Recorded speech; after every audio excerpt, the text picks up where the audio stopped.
Hello, everybody. Today we're talking to Paola Brown, and she is a momeopath. What's that? What's that all about? Yeah, so I'm not a homeopath. I'm not a trained, professional homeopath that treats people, but I'm a momeopath, which means that I can help my children and family with simple acute illnesses and I'm getting to the point where I'm getting a little bit better with even the complex acute ones. And then for anything chronic, I work with my professional homeopath, and it's been a wonderful, amazing journey. Because the day I brought my homeopathy kit home was the last day anyone in my family ever took an over-the-counter or prescription drug. And we're going on 11 years. Wow, that's amazing. It is. It's totally amazing. And you've been traveling the world and bringing your kit with you and yes, that's keeping right. everyone healthy. Yeah, that's right. My husband's work has us move around a lot, and having a family homeopath for my family is critical because she's there to help for complicated stuff, or I have chronic stuff that I'm still working through, but so much better with. So that's critical. But yeah, we didn't start off healthy. We didn't start off just fine. By the time I brought that kit home, both my boys had been on multiple rounds of antibiotics for different things. I was suffering from chronic illness.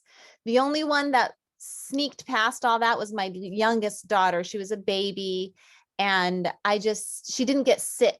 She just didn't have an issue, by coincidence. So I never gave her any antibiotics because by the time she did get sick, I had a kit, and I knew how to use it a little bit. So how did you get started on that? Because homeopathy is so stigmatized in many societies. Yeah, I would say it's more stigmatized in Europe than it is in the United States. In the United States, when you say homeopathy, people think home remedies, natural medicine. They don't know what you're talking about exactly, the vast majority of people. So it kind of has a neutral response.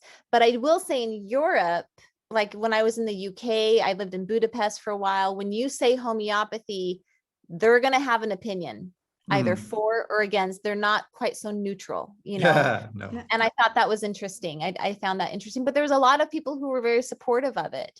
I think the problem with homeopathy, it's the people's medicine. It's not the top down, big money, pharmaceutical government agencies medicine. It's the people's medicine. And that's really where it thrives.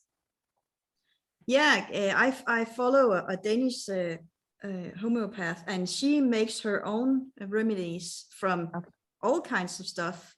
Yep.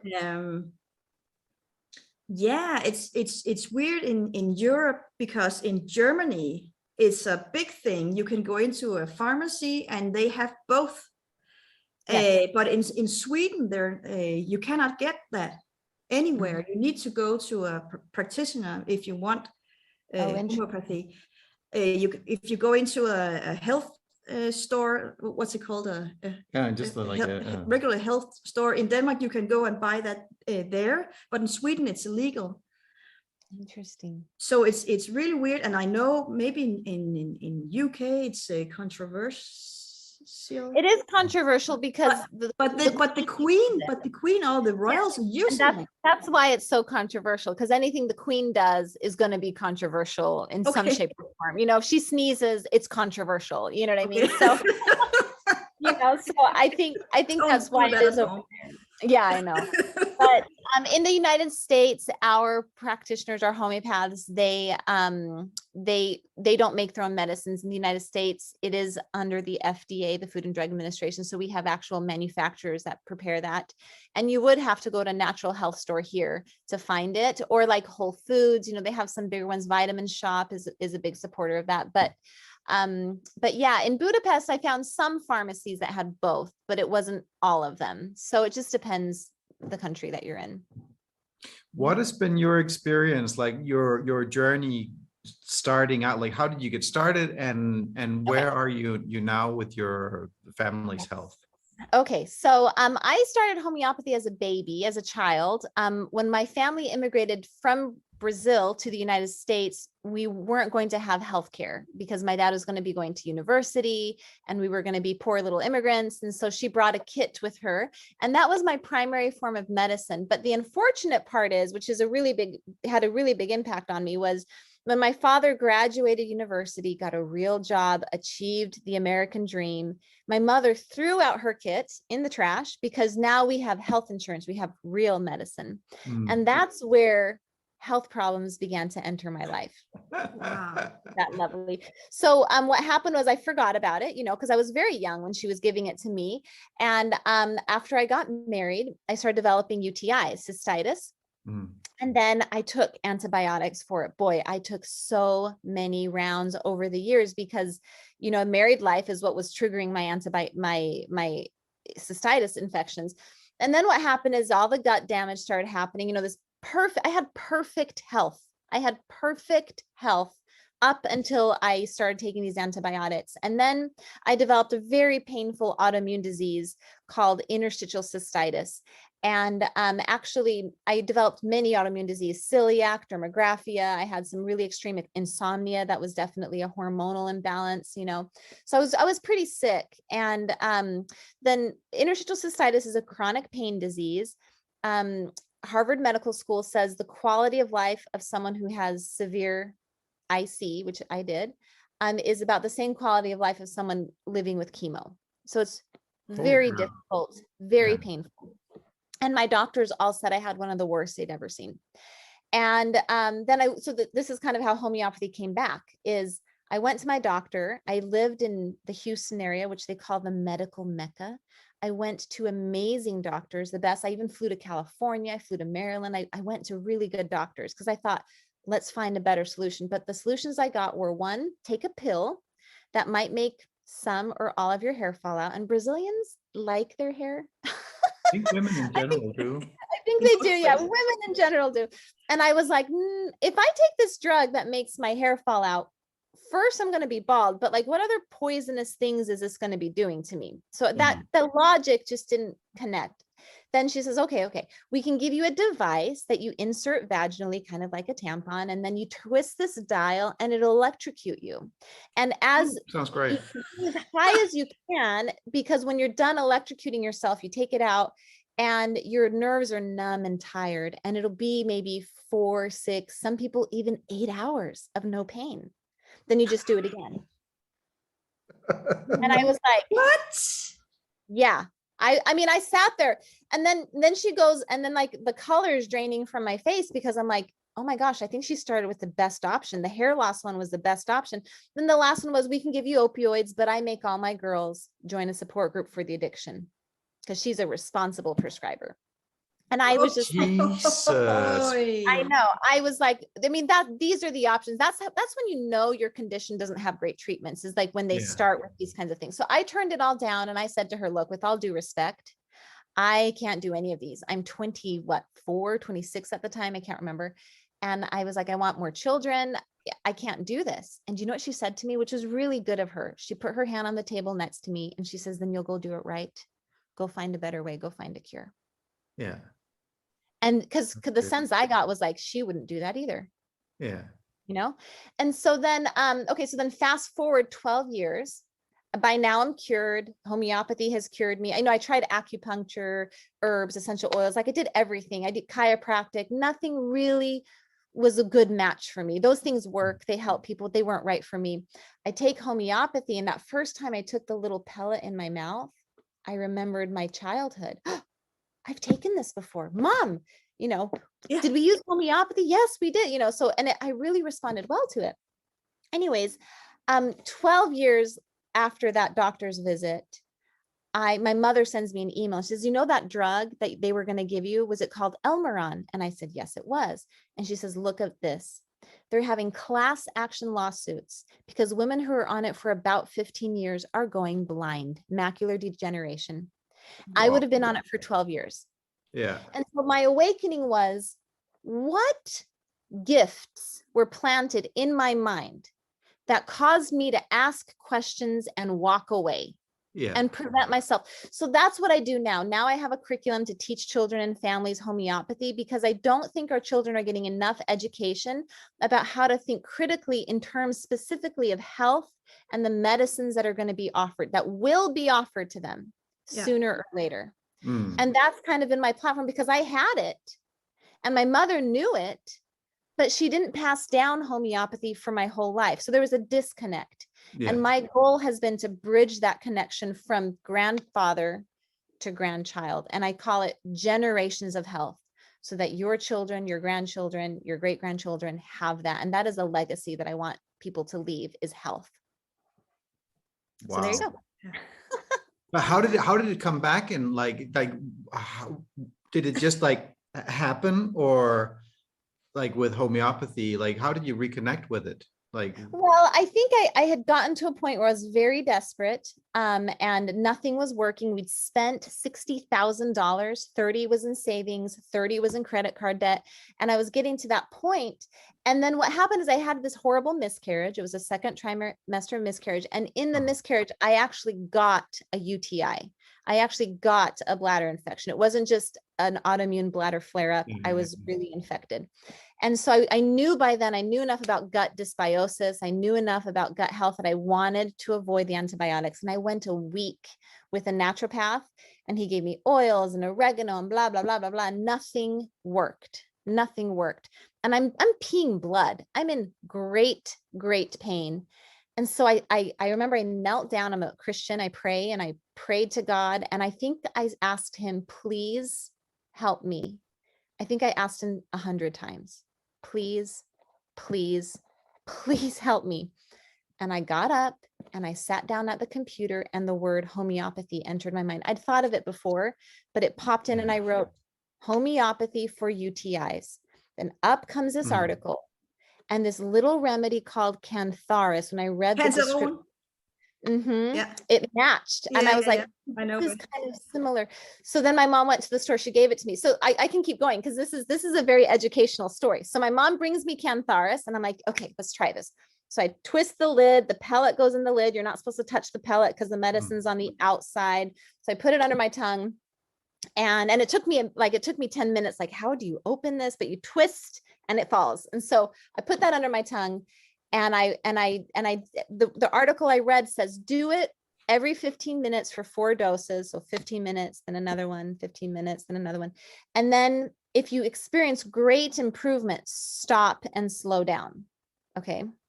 So I was like, okay, so I did a dose, nothing. Second dose, I'm beginning to feel better. Third dose, I'm feeling really good. Fourth dose, I'm feeling amazing. So then what do you do? I was thinking, well, with vitamin C, if you take too much, you just pee out the extra. So I kept taking the remedy. I'm not going to stop. This is amazing. So about 2 hours into it, all my symptoms came back like a punch, like they came back full force. yeah. So I ultimately, at that time, that's the last time I took an antibiotic. I gave up. I took the antibiotics, but I knew something worked for the first time in my life. Something worked. I just knew I did something wrong. I knew I had made a mistake. And I actually, at the time, I didn't realize I took it too often. I didn't understand what happened. But that was my beginning to like break free and open up. And then I started working with the homeopath. And then, over time I got cured. It took me about a year to go from having, level 10 symptoms to nothing, so. But that's amazing, given anything, but like how long you'd been carrying that, just taking a year, like with all the other stuff we in general have, and our bad lifestyle choices and the food we eat. And and it blows my mind that people will dismiss this because this is frequency medicine. It is. And they're all like, what? What about the science? We need science, like ordinary medicine is science. But if we break everything down, there's just energy and frequency left. It doesn't get any more science than this. This is it. I mean, I'm an empirical person. If it works for me, then it works. And when you're so chronically sick and you've tried 100 things, you begin to believe that nothing will work. There was no room for placebo in my mind. I was more doubtful than anyone when I took that remedy. And having said that, let's say it was placebo, which it is not. What's wrong with the cure? If placebo cures you, like, what's wrong with that? I actually know, I had a neighbor for a while who was he was a psychologist, and he would prescribe, he could prescribe drugs to children for, you know, ADHD, whatever, stuff that I don't agree with, but you know, that's what he did. But he says, actually, the first thing I do is I pull the parents, I said, look, I'm going to give your kid a placebo, because the placebo is actually a cure. And he would, the first thing he always does if he feels they need medication is he gives them a placebo sugar pill, because awesome. he says it's a cure. I'm like, awesome. Exactly, like, what is wrong with the cure? However, homeopathy is not placebo. The difference is you must select the right remedy for it to work. And so when people have tried it and they haven't worked, it's a problem with the prescriber or the selection. It's not a problem with the medicine. And isn't that how it works in conventional medicine? If you don't give the right drug, it's not going to work, you know? Well, the difference is that with regular medicine, if you get the wrong drug, well, even if you get the right one, still might kill you. That's the difference, right? And so and here's there's no side effects with this. That's the thing. People think if I take the wrong drug, something bad will happen. And in homeopathy, if you take the wrong drug, as long as you don't take it too often, like I did, nothing will happen. You know, nothing will happen. So it's the third most common cause of death in most Western countries is medicine. And even like correctly given medicine, still the third most common cause of death. But I was thinking, like, with the frequency medicine, like if we're looking for something that proves that frequency medicine does, it's like, get a kidney stone. What are they going to do? They're going to send a frequency into the kidney stone. The matching frequency will obliterate that kidney stone so it can come out of the system. That's frequency medicine. Well, I can talk a little. I mean, I'm not, again, I'm a Momeopath, so I'm not any kind of expert in homeopathy from a professional level, but I do, in my curriculum for kids and family, we do talk about frequency and resonance. And so if you guys want, I can share a little bit about how I explain it and understand it, which that would be great. Yeah. Okay. So frequency is like, you know, you guys, your listeners will know better than I am, you know, it's waves, right? And audible frequency is like music and sound and notes. That's audible frequency. And so if I were to get a tuning fork and I were to strike the tuning fork, we could hear the frequency, and it manifests through a note, a tone. Now, if I have a tuning fork here and I get a second tuning fork and they're completely different frequencies. One, let's say, is an A sharp, and this is like a baritone D. If you hit this one will stay silent. It won't react. Now, if I get two tuning forks that are similar in their frequencies, so an A sharp and an A, or even an A sharp and an A sharp, even if they're identical, if you strike the first one and it begins to sing, the second one will begin to sing without the first one. So that phenomenon is called resonance.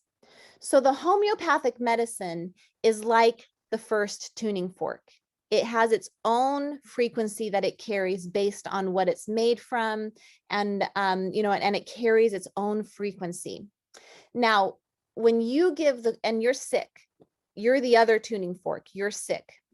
As long as the frequency of the remedy resonates with you and your state of illness, it will trigger a healing, and then your body will respond and sing a healing song, right? But if you select the wrong remedy and you strike this tuning fork, it will not resonate, and usually nothing will happen unless you take it too often. And then, but that's called proving a remedy, and you can prove a remedy whether or not it's the right tuning fork or not, or whether it's not the right remedy. But that's the idea of homeopathy. It's frequency and the phenomenon of resonance. They must be similar enough to create that resonance. And resonance is really powerful. I mean, everyone's seen like that thing where the wine glass breaks. If you sing the right note to the wine glass that matches, similar enough to the wine glass's frequency, it will cause it to flex and break. And Absolutely. that is resonance. That's resonance. So, yeah. So that's what I know. So that's pretty good. I mean, that's great. I mean, so and we've been talking about like how do people actually communicate diseases. Like we have this currently have this theory, the theory out there is that when you have a virus, somebody breathes and it flies and then it gets in you and then somebody gets it. But sometimes someone in the family doesn't get sick, and it's usually the mom who takes care of everyone, or the doctor that runs around in the hospital and never gets sick, or the nurses that never get sick until they get like broken down by stress because the hospitals are horribly underfunded. But that has nothing to do with the disease supposedly in the air, because they're not a match to that frequency. And that's right. Usually the mom will say, because I've said it too, I don't have time for getting sick. So when I have time, sometimes when I have time, I will get a little bit sick, when we have time for ourselves. Yeah, like when we finally have time for vacation. Yeah, exactly. Then I will get sick because I don't have the time for it. And why do people always get sick in the first week of the vacation? Because now there's a space for a healing response. Now you can do it. People get annoyed, but that's like, if it's the only time you give yourself to heal or to work some stuff out, that's where it's going to happen. It's going to happen. Well, and it's interesting. It's, you know, in medicine, we ask the question, in conventional medicine, the question is asked, why did you get sick? Why did you get COVID? When actually the question they should be asking is, why did these people not get sick? Why did they not get this illness? Or if they got it, why was it so mild? And I think that's the fundamental problem in medicine, is that we're not asking the right question. And that's the foundation. If you ask the wrong question, you're going to get the right answer to something that you don't even need, or the wrong answer. Yeah. You know, it's the wrong answer. Even if it's correct, it's still the wrong answer for the problem. And I think that's the problem, is we need to ask, why are other people not getting so sick from, like, that's what's been so interesting about the coronavirus. The coronavirus, you could not hide. Yeah. You can take your pills, you can take your drugs and look healthy, but the coronavirus took that mask off and it exposed who was truly healthy and who wasn't. And it's been a tragic, difficult thing, but I believe if you're going to go, you know, for society in general, it's been very hard to see people lose loved ones, and I don't want to minimize that, but what is the point of a tragedy if you don't learn from it? Yeah, where has the curiosity gone? That's right. It should be number one, right? Yeah, it should be number one. In my curriculum to teach kids and families homeopathy, one of the earlier lessons they learn is how to ask questions. The young children learn how to ask who, what, where, when, why questions. The middle ages, they ask thicker questions like if, then. And then the high school level, they ask very critical questions. They learn to construct these questions. And we did it in a situation of like, what if a doctor were to prescribe you a medicine? The first thing you should do, everyone should do, is begin to ask questions. And so we do role play. And it's not, you know, there is a time for conventional drugs. There is. I say in life-saving heroic circumstances, that's when they're needed.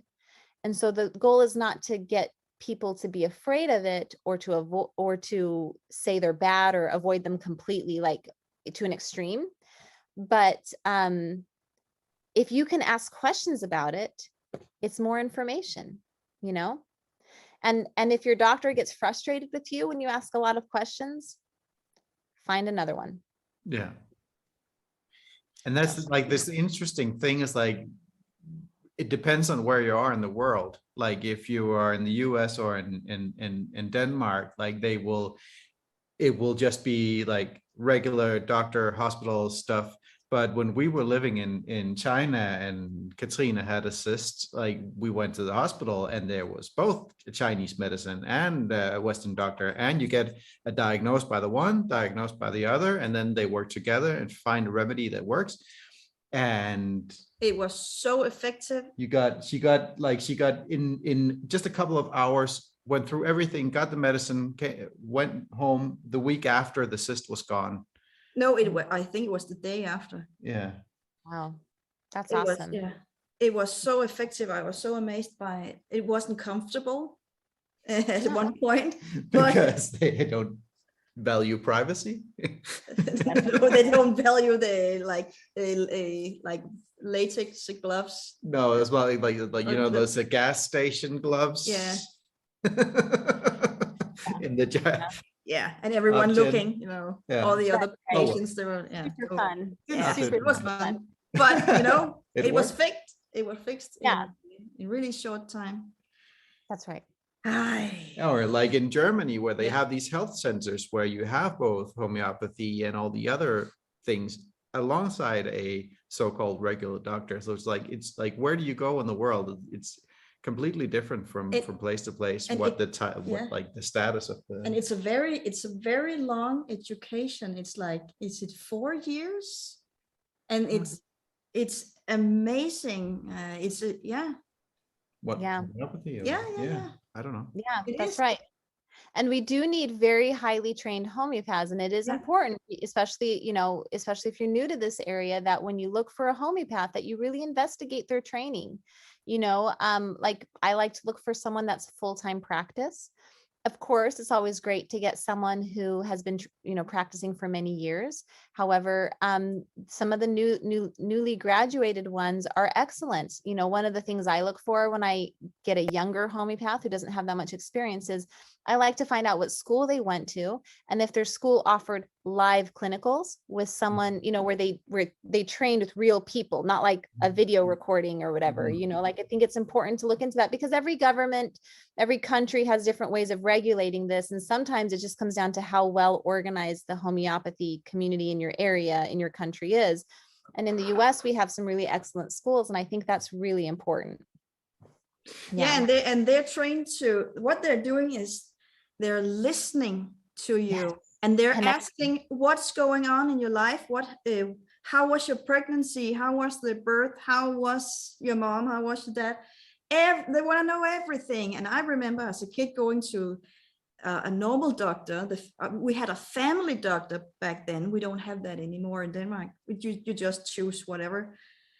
So we had a family doctor, and he knew every one of us, and he took his time, and he was kind, and he listened, and he asked questions, and then he would prescribe something, or he would just say, my mom loved to tell this story about my older brother. He wouldn't eat anything but toast bread and chocolate spread.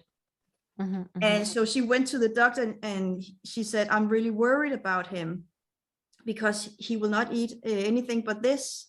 And then the doctor asked my brother, and I think he was maybe 7 at the time, so do you like hot dogs? Yes. Do you like pasta and pizza? Yes. Do you like butter? Yes. He said, well, there's nothing wrong with him. Just feed him whatever he wants to eat, and it'll change. And let him rest. Yeah. Well, and the trouble that I find mothers have today is really, it's not so much the illness that their kids are going through, but it's the fear that they have. So, and fear is a really big problem.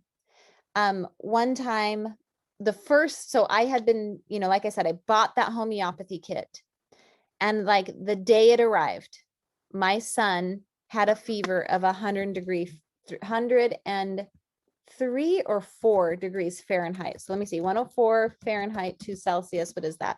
It is 40 Celsius. Okay, that's a big fever, right? Yeah. But I had read he was very hydrated. He wasn't a baby. He was a big boy, and so And everything I read is fevers are good. Fevers are good. Do not suppress fevers. Mhm. And so I gave him, in my remedy kits, I gave him homeopathic belladonna. He fit that picture very well. My homeopath had said, Paola, this is just really a sign of his strength. Your body being able to produce such a high fever means he's a strong boy. Let this go through it. And all weekend, I had diarrhea from the anxiety. I would like feed him water, give him his remedy, and I got to go to the bathroom. And I would have to go because I was so anxious. And I began to realize that, you know, when you're so worried, you feel like you have to do something. And that's when we turn to antibiotics. And I tell people we cannot medicate ourselves or our children to treat our fear. That's profound. You know what I mean? You can't give your kid a drug to help your fear. That's not how it should work. You need to be objective. And it's very hard when it's your own kid, which is why I think it's good to have a family homeopath to help you. Yeah.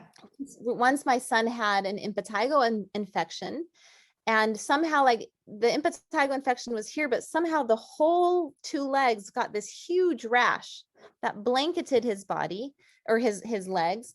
And it was really horrible looking and very scary. I went to my doctor. My doctor says, this is not serious. I'm looking at it, looks ugly as sin, but it's not serious, you know? And so that helped me calm down. I think that's important to have a good doctor that you can turn to for a second opinion or whatever. But we worked through this with my homeopath, and, you know, these illnesses, if you can overcome them without suppressing it, like, you know, antipyretics suppress the fever. If you can overcome them on the other side, you will be so much healthier, and it's a blessing. You know, it's like when you make a mistake and you don't learn from it, you will keep making that same mistake until you learn, right? And it's the same thing with our bodies. When you get sick, if your body learns from it, you're stronger, or you'll keep having problems, and usually bigger problems because you're taking more drugs and the problems grow. Just like, you know, if you don't know how to drive a car and you get in a wreck, that's one problem. But if you keep getting into wrecks, you're going to lose your license. The problem escalates. You know what I mean? And it's the same with our bodies. And so we have to learn, you know, and I think just learning about homeopathy, bringing a family homeopath into your home, it gives you so much empowerment to put your fear under control. And that's where I want to go. Like people getting that power back over their own health and well, everything around us. Like we're taking the power back now. So how do people get started on doing that? Yeah, I think that's true. I think the first thing is, I don't know if everyone here, do you think all your viewers will know what homeopathy is? Should we define it real quick? Do it. Okay. Yeah. Really quick. Homeopathic medicine. The drugs are written in Latin, but they're the Latin term for what they're made from. So the example everybody uses is onion. And so in homeopathy, it's called allium cepa. So that's Latin for onion. And so how does it work? Well, think about chopping an onion. If I were to chop an onion in a small room with both of you there, what symptoms would we all get? Probably. Yeah. Watery eyes. Yeah. Yeah. And then the runny nose. What is it gonna? Is it gonna be green? The runny nose. It's green. No. What would it be? What would it be like? Clear. Clear. Clear. Okay, so in homeopathy, we're very aware of exactly the symptoms. It's not just any runny nose. It's like egg whites, you know, like the uncooked egg whites, watery eyes. And then what will make us feel better? We're in a small room. It's hot. Opening the windows. Opening the windows. Okay, so we take note of all these things. Now let's think of an illness that mimics this. We have colds or seasonal allergies. And if you have a cold that has egg white runny nose, watery eyes, and you open the window and it actually makes you feel better, or you have allergies, you're really kind of mimicking the onion. So there's that tuning fork. The allium cepa is the onion, prepared onion. And then you're the sick person. And if you take that remedy, it's like striking that tuning fork, and then both will resonate and it stimulates your body to heal. I think the difficulty people who are skeptical of homeopathy have is that homeopathy is highly diluted. They take the onion and they do a very specific dilution process, sequential dilution, where they dilute and shake, dilute some more and shake. That ultimately, by the time a standard remedy like a 30C remedy is prepared, it is like, you know, just nanoparticles, and it you becomes cannot measure it. frequency. Yeah, it becomes frequency medicine. And so ultimately in homeopathy, what you do is you try to learn basic remedies and understand their keynotes. So onion, watery eyes, egg white, runny nose, better from open air. Those are 3 simple keynotes. And you begin to learn them. Belladonna for my son, high fever. And people think, you know, 101 is high, but, you know, 101 is not high. You know, what is 101? 101 is 38 Celsius. That's not high. We're talking like 103, 39 Celsius, 104, 40 Celsius. We're talking high fevers. Oftentimes your eyes will get dilated. Their face is red. They might even be angry, emotionally grumpy. That's belladonna. So you start learning these keynotes. And then when something happens and you look at someone, you start matching the remedies and curing it. But for complex acute, like that rash on my son it was tricky. I tried, nope, called my homeopath. Or for me, insomnia, my bladder disease, all these are things I had to work with my homeopath, because they're just very deep, and the number of symptoms are so many, and they really have to dig into that. So to get started, I think attending this summit, they're gonna get a cheat sheet of some remedies with some keynotes. We're gonna give them that. I also have a flu chart that is particular to the big remedies, at least in the US, that have been helping people overcome a certain virus that's everybody's been talking about. So I call it the flu chart, but you know what I mean. Yeah. And so, yeah, so those are kind of the 2 things that I think will help them get started. And then on my website, I have an intro to homeopathy class that you can do. We are going to link to everything. You send me the links after this, and I will link everything in the email that goes out with this interview. So we make sure that everybody can find you. It's because frequency medicine is the future. It's the future, and it is. It really, really, really, really is. And health is like one of the basic ways to take our power back. And it's gonna be such a relief for parents to give their kids some medicine which has no side effects, because that's one of my big fears when giving something. Is like there's a list this long, and everyone says you should never read that because that'll get you anxious. I'm like, but I need to know, you know. And what do you mean I shouldn't read that? What do you mean? Yeah, well, and homeopathy takes it a step further also when we talk about suppressing disease. So what happens in homeopathy, what we understand is when you take this Tylenol and it suppresses the fever, maybe you don't get a side effect from it. Maybe you just, the fever goes down and that's all that happens. And you think, okay, that's safe. Actually, no. In homeopathy, whenever you suppress disease, you're actually interrupting your own body's frequency healing. And the more you interrupt that healing process, the less it knows how to do it. It literally becomes stupider. When you give antibiotics, your body gets a little dumber and a little dumber. And soon enough, your immune system isn't functioning well. And oh my gosh, I have autoimmune disease. I wonder how that happened. Yeah. An autoimmune disease is really a dumb immune system that is acting terrible, is misbehaving.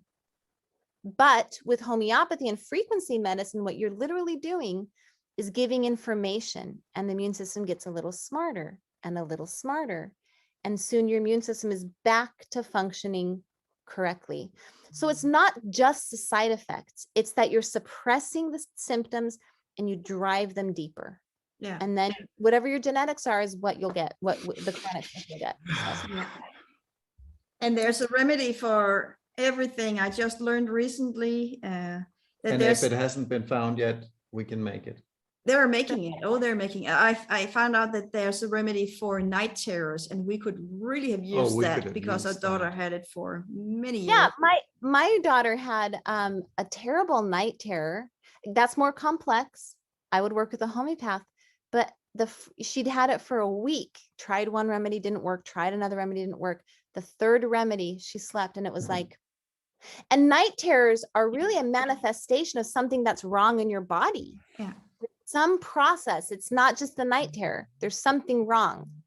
We had 5.5 years every night, 3 hours. Yeah. That was really bad. Yeah. So yeah, we could talk about this forever. I love it. It's a new subject for me, and I love it. When we got on this journey, I bought a kit, the blue kit, and I'm using it, and I got the cancerone for bladder infections if someone should have that, and I got everything for, and using it for my cat too, and it works. Anxiety. And they can, yes, he just get the sugar pill, and he doesn't need to eat it. It's just it touches his gum, and it's done. Yep. So easy. It's wonderful. It's awesome. Yeah. I don't know how people raise children without homeopathy. Like I genuinely don't know. Well, I did some years, but now I'm starting to learn, and I'm really happy about it. It's so easy, it's so simple, and it's just there. It's just a pill, bloop, and it tastes good. Yep. It does. I like it. Yeah, that's right. That's right. So yeah, like our daughter, she'll try to take once because it's candy. Yeah. Yeah, I know. Yeah, you have to keep an eye on them. Oh, I know many women whose those little kids get into the kits and they take it out. No. All one dose, so they're fine. Now it's a problem if they take it to their room and they hide it under their pillow and they're snacking on it all day. What happens is you start bringing the symptoms associated to the remedy. And so they call that approving. And that's actually how homeopaths test the action of a remedy is they do approving intentionally. Yeah. So that they can understand the profile of symptoms, which is actually what conventional drugs should do. Yeah. Conventional drugs should take their drugs so much that they can see all the problems it can actually give. Yeah. Because all that side effect list only is people who accidentally didn't respond well. But they should actually understand what happens if we take too much of this, what can really happen, because they don't know that. But in homeopathy, we know, and in conventional drugs, these medicines are pulled off the shelves all the time, secretly, quietly. So don't cause a big marketing scandal. Yeah. But with homeopathy, change the name. Yes. But in homeopathy, hundreds of our medicines we've known for decades, since the late 1700s. We know our medicines. Yeah. No surprises. It's wonderful. It's wonderful. Thank God. Thank you. It's coming back now. Thank you very much. Yeah, it's been wonderful talking to you, and we can't wait for people to discover more about homeopathy and you and everything else. Yeah. Awesome. Okay. Well, it's lovely meeting you guys, and good luck with the rest of your interviews, and thanks for having me. You're very welcome, and we're so thankful that you stepped up at such a short notice. So yeah, thank you ever so much. You're very welcome. Thanks a lot, guys. Bye. Bye.